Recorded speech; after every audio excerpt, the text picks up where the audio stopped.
Minister గారి సమాధానంలో సుమారు 1,45,000 ఎకరాలు ఇండస్ట్రియల్ పార్క్స్ కింద ఈ రాష్ట్రంలో వివిధ కేటగిరీల కింద కొంచెం రిజర్వ్ చేస్తున్నారు. మీ విప్పులు కొంచెం మాటలు తగ్గించాలి. విప్పులు ఎక్కువైపోయారు, మాటలు తగ్గించండి. మీరు ఇచ్చిన సమాధానంలో స్పష్టంగా ఇప్పటికీ కూడా అన్డెవలప్డ్ ల్యాండ్ పార్సిల్ 20,356 ఎకరాలు ఉంది అధ్యక్ష. అదే కాకుండా బల్క్ ల్యాండ్ పార్సిల్ 51,000 ఎకరాలు ఉంది. ల్యాండ్స్ ఇవ్వటం అయితే చాలా ఇబ్బంది, హార్ట్ బర్న్గా రైతులు చాలా ఇబ్బంది పడే ఇచ్చే పరిస్థితి ఉందా? ఏదో పరిశ్రమలు వస్తాయి, అభివృద్ధి అయితే వాళ్ళకు ఉద్యోగ అవకాశాలు వస్తాయని చెప్పి వాళ్ళు భూములు ఇవ్వడానికి ముందుకు వచ్చినప్పుడు తీసుకున్నటువంటి భూమి ఉపయోగం లేకుండా ఉంటే మటుకు అది మంచిది కాదు అధ్యక్ష. దీని మీద ల్యాండ్ ఆడిట్ చేయాల్సినటువంటి అవసరం ఉంది. ఎంత ల్యాండ్ అలాట్ చేశారు, ఎప్పుడు అలాట్ చేశారు, అలాట్ చేసినాక వాళ్ళకి ఇచ్చినటువంటి పరిమితి 2-3 సంవత్సరాలు అది పూర్తి చేశారా లేదా, లేకపోతే అది ఎందుకు క్యాన్సిల్ చేయలేదు, ఆడిట్ చేయాలి అధ్యక్ష. గత ప్రభుత్వంలో ఇటువంటిదే చాలా లార్జ్ స్కేల్లో అక్రమాలు జరిగాయి అధ్యక్ష. మీకు ఉదాహరణకు ఒక లేపాక్షి మీకు ఐడియా ఉంటుంది, ఇండస్ట్రియల్ కారిడార్లో సుమారు 10,000 ఎకరాలు, 9,000 నుంచి 10,000 ఎకరాలు కేటాయించి దాని మీద రుణాలు తీసుకొని అక్కడ ఏ పరిశ్రమలు పెట్టకుండా మళ్ళీ బ్యాంక్ ఆక్షన్కి అయితే అవి ఆక్షన్లో 500 కోట్లు తీసుకొని ఈ 1,000 కోట్ల ప్రాపర్టీని వాళ్ళు దారాదత్తం చేసుకునేటువంటి పరిస్థితి వెళ్ళింది అధ్యక్ష. తర్వాత సబ్సిక్వెంట్గా గవర్నమెంట్ ఏదో నిర్ణయాలు తీసుకొని అవి రద్దు చేసే కార్యక్రమం చేసినట్టుంది, అదేమిటో తెలియదు కానీ బట్ అటువంటివి జరగకుండా చూడాల్సినటువంటి అవసరం ఎంతైనా ఉంది అధ్యక్ష. దీంతో పాటు ల్యాండ్ లోజర్స్ ఎవరైతే ఉన్నారో, పరిశ్రమలకి భూములు ఎవరైతే ఇచ్చున్నారో వారికి తప్పనిసరిగా అక్కడ ఉన్నటువంటి అవకాశాల ప్రకారంగా కనీసం నాన్ టెక్నికల్గా వారి అర్హత బట్టి ఆ ల్యాండ్ లోజర్స్కి ఉద్యోగాలు ఇచ్చేటువంటి అవకాశాన్ని కల్పించే విధంగా ఒక విధి విధానాలు రూపొందించాల్సినటువంటి అవసరం ఎంతైనా ఉంది అధ్యక్ష. వారికి ఉద్యోగం రాదు, వారికి ఇచ్చినటువంటి తక్కువ ల్యాండ్ ఎక్విజిషన్ కాస్ట్ కూడా వాళ్ళు సంవత్సరం 2 సంవత్సరాలు. సభ్యులకు మనవి, సైలెన్స్ ప్లీజ్. ఎవరైనా మాట్లాడుకోవాలి తప్పనిసరి అనుకుంటే దయచేసి బయటికి వెళ్ళిపోండి తప్ప సభకి అంతరాయం కలిగించవద్దని చెప్పి అందరికీ వినతి. అర్థం చేసుకోండి దయచేసి. ఈ విధంగా గారు మీ విప్స్ సమావేశం ఉంటే సభకు ముందే మీరు సమావేశం అయితే మంచిది, కానీ సభను కంట్రోల్ చేయడానికి విప్పులను కంట్రోల్ చేయడం ఇబ్బందిగా ఉంది. కంటిన్యూ చేయండి సార్. సభను కంట్రోల్ కానీ విప్పులు కంట్రోల్ చేయడానికి అధ్యక్షుల వారు. అదేవిధంగా ఏదైతే ఈ భూములు ఇచ్చి సర్వస్వం కోల్పోయినటువంటి భూ యజమానులు ఎవరైతే ఉన్నారో వారు పూర్తిగా నష్టపోతున్నారు అధ్యక్ష. వారు ముందే కోట్లాది రూపాయలు ల్యాండ్ కాస్ట్ పెరుగుతుంది, కానీ వారికి అందులో కనీసం ఒక ఉద్యోగ అవకాశం, ఎటువంటి ఉద్యోగ అవకాశాలు కూడా లేనటువంటి పరిస్థితి ఏర్పడ్డది అధ్యక్ష. ఈ పరిస్థితి నుంచి సవరించాలంటే ఒక నిర్దిష్టమైనటువంటి విధి విధానాలు ఉండాల్సిన అవసరం ఉంది. వారికి ఎంప్లాయ్మెంట్ ఏ రకంగా ఇవ్వాలి, భూమి పోయిన ప్రతి కుటుంబం నుంచి ఒకరికైనా సరే అక్కడ ఉన్నటువంటి పరిశ్రమలో ఉద్యోగాలు ఇవ్వాలి.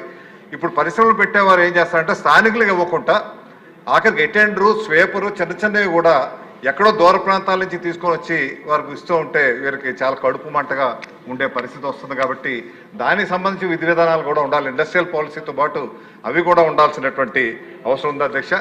దీంతో పాటు ఎక్కడైతే ఇండస్ట్రియల్ పార్క్స్ ఉన్నాయో అక్కడ ఐటీఐ, పాలిటెక్నిక్ పెట్టి అక్కడ ఉన్న పరిశ్రమలకు అనుగుణంగా అక్కడ భూ నిర్వాసితులకి కొంత కోటా పెట్టి వారికి అక్కడ చదివించి వారికేమో నైపుణ్యాభివృద్ధి చేసేటువంటి శిక్షణ కార్యక్రమాలు కూడా ఏర్పాటు చేయాల్సినటువంటి అవసరం ఉంది అధ్యక్ష.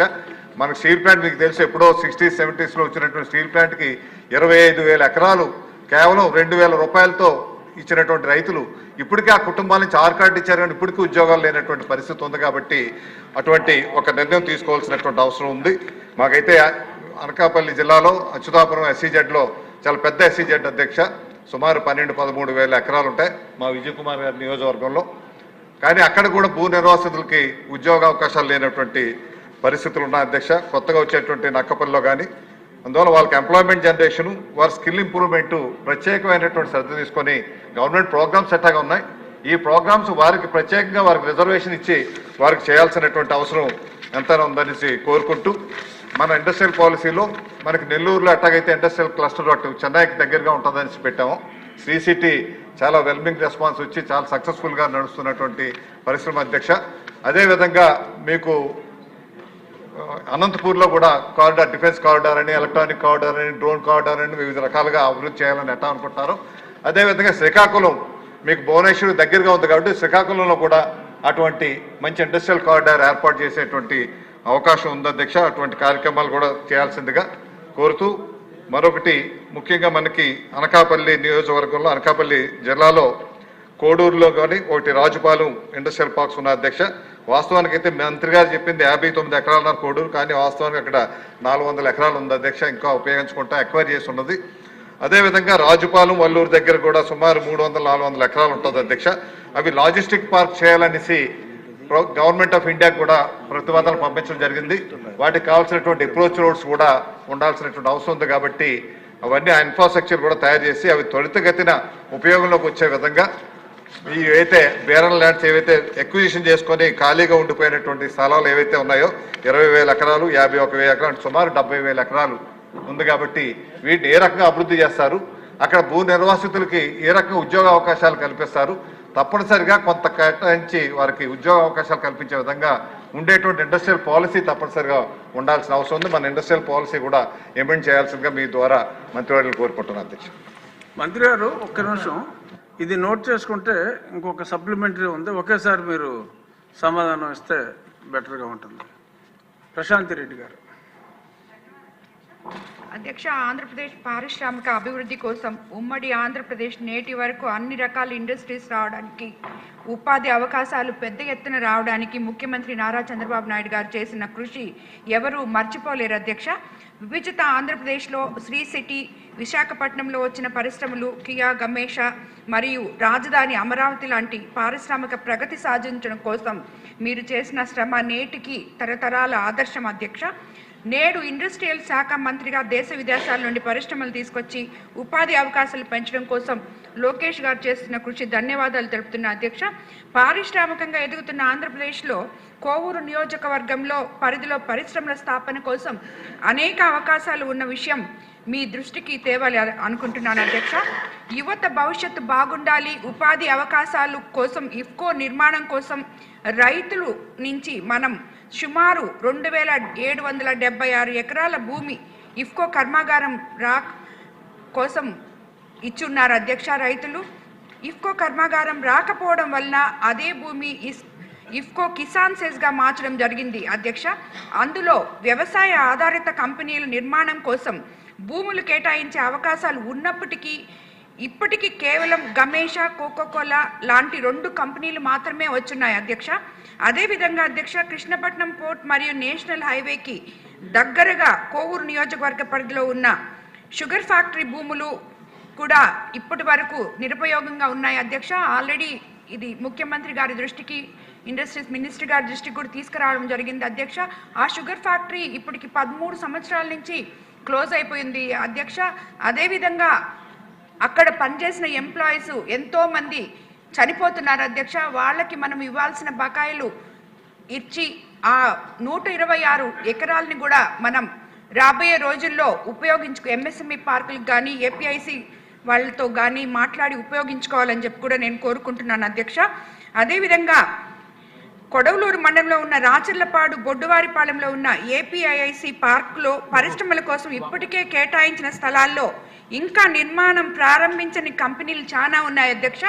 వాళ్ళు ఎందుకు ప్రారంభించట్లేదో, ఇన్ని రోజులైనా కూడా స్థలం తీసుకొని ఎందుకు ఊరికే పెట్టుకున్నారో కనుక్కొని దాన్ని ఆ కంపెనీలు అనుమతులు రద్దు చేయాలని నేను కోరుకుంటున్నాను అధ్యక్ష. అదేవిధంగా మళ్ళీ కొత్త కంపెనీలు పెట్టే వారికి అది కేటాయిస్తే ఎన్నో ఉపాధి అవకాశాలు మన లోకేష్ బాబు గారు కళ్ళకంటున్న 20 లక్షల ఉద్యోగాలు ఆల్మోస్ట్ ఇక్కడ సగం భాగం వస్తాయని చెప్పి కూడా నేను కోరుకుంటున్నాను అధ్యక్ష. అలాగే ఇక్కడ ఉన్న సాంకేతిక సమస్యలు, లేఅవుట్, మార్కేజ్ అనుమతులు వంటి సాంకేతిక సమస్యలు ఇంకా చాలా ఉన్నాయి అధ్యక్ష. అవి కూడా పరిష్కారం చేయాలని చెప్పి ప్రభుత్వం దానికి ముందుకు రావాలని చెప్పి కోరుకుంటున్నాను అధ్యక్ష. ఈ కారణంగా అనేక పెద్ద పరిశ్రమలు వెనక్కి వెళ్తున్నాయి అధ్యక్ష. పరిశ్రమలు వేగవంతమైన స్థాపన ఆలస్యమవుతుంది అధ్యక్ష. ప్రభుత్వం సానుకూల దృక్పథంతో ముందుకొచ్చి అడ్డంకులుగాను తొలగించగలిగితే ఎంతో మంది పారిశ్రామికవేత్తలు ఎందుకంటే మనకి కృష్ణపట్నం పోర్ట్ కానీ ఇప్పుడు రాబోయే దగదత్తి ఎయిర్పోర్ట్ కానీ అన్నీ దగ్గరున్నాయి, హైవేలో ఉన్నాయి ఈ భూములన్నీ. కాబట్టి ఇది ఎంతో మందికి ఉపయోగపడుతుందని చెప్పి నేను కోరుకుంటున్నాను అధ్యక్ష. అందువల్ల we request government need to take immediate action అధ్యక్ష. యువతకు ఉద్యోగాలు మరియు ఉపాధి అవకాశాలు ఇవ్వాలి అని చెప్పి మనం ఏదైతే ప్రయత్నం చేస్తున్నామో దానికి మా కోవూరు కాన్స్టిట్యున్సీలో ఉన్న స్థలాన్ని మొత్తం ఉపయోగించుకోవాలని చెప్పి కోరుకుంటున్నాను అధ్యక్ష. మీ ద్వారా ధన్యవాదాలు అధ్యక్ష.